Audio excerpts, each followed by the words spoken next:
diputat Joan Tardà, que és un valor importantíssim en la nostra representació nacional a les Corts Espanyoles, i evidentment el senyor Arnaldo Otegi, perquè considerem que és una figura cabdal per a la política al País Basc, no només en una presència, sinó que és un actiu molt important i que també per al nostre país és d'una gran ajuda la seva col·laboració. Segurament els destins del poble català i del poble basc han d'anar en paral·lel i ens hem de trobar en la llibertat nacional.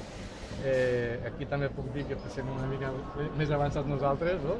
Però que entenem que és la mateixa lluita, la lluita per les llibertats, la lluita per la democràcia i per damunt de tot la lluita per aconseguir que les nostres persones, els nostres habitants, els nostres conciutadans tinguin una vida molt més agradable, molt més encarada cap al benestar. I evidentment que havien de venir a la paeria a visitar-la. Lamentem que l'alcalde no hagi volgut atendre's, perquè segur que no ha volgut. Ha sigut capaç de rebre gent de l'altra banda de l'espectre polític, com pugui ser representants fins i tot de l'extrema dreta catalana, i ens estranya moltíssim que, com sempre ha volgut ser un alcalde tan acollidor, no sigui capaç d'entendre que el d'avui era un acte com a alcalde de la ciutat, per tant, com a receptor de convidats, i que havia fet d'anfitrió. No ha volgut fer d'anfitrió i ens ha dit excusa'ns, i la veritat és que té molt poca excusa. Però insisteixo, hem volgut que de tota manera es mantingués la visita i agraïm moltíssim al Arnaldo Otegi i al Joan Tardà que sigui amb nosaltres, que ara atendran les vostres preguntes. Bé, en tot cas, molt agraïts als organitzadors d'aquest acte tan important. Ja som en el tram final, queden 2 mesos i escaig per tal que els ciutadans de Catalunya puguin decidir el seu futur. Ara el que toca és explicar-nos, explicar que tot allò que volem fer és en profit de tots els catalans, pensin com pensin, i hagin de votar el que hagin de votar.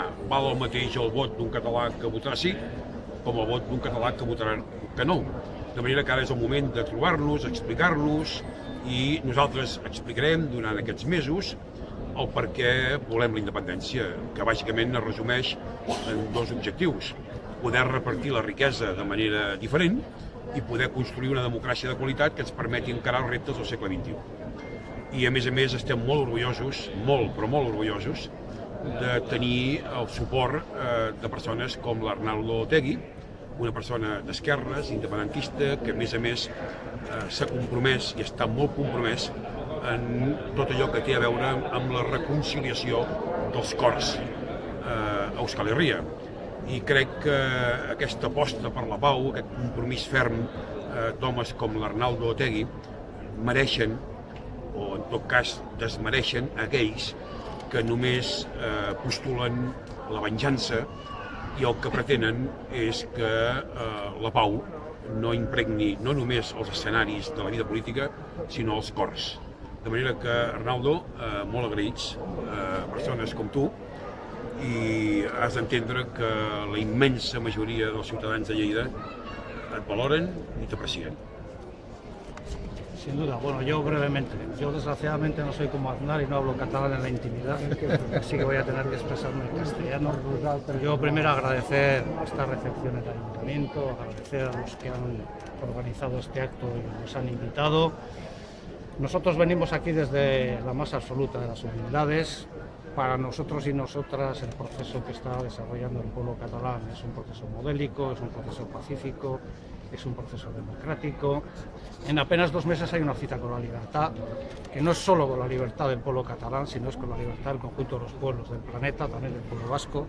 Hay una cita con la dignidad, hay una cita con la democracia, y hay una cita con un futuro mejor para los hombres y mujeres de Cataluña y con un mejor reparto de la riqueza en Cataluña, que va a ser una señal también que evidentemente se va a traspasar de las fronteras catalanas a otros pueblos como el nuestro. Yo humildemente agradecer este recibimiento, agradecer esta invitación y decir, como en su día dijo el presidente del gobierno vasco, José Antonio de Aguirre, que nosotros siempre con Cataluña.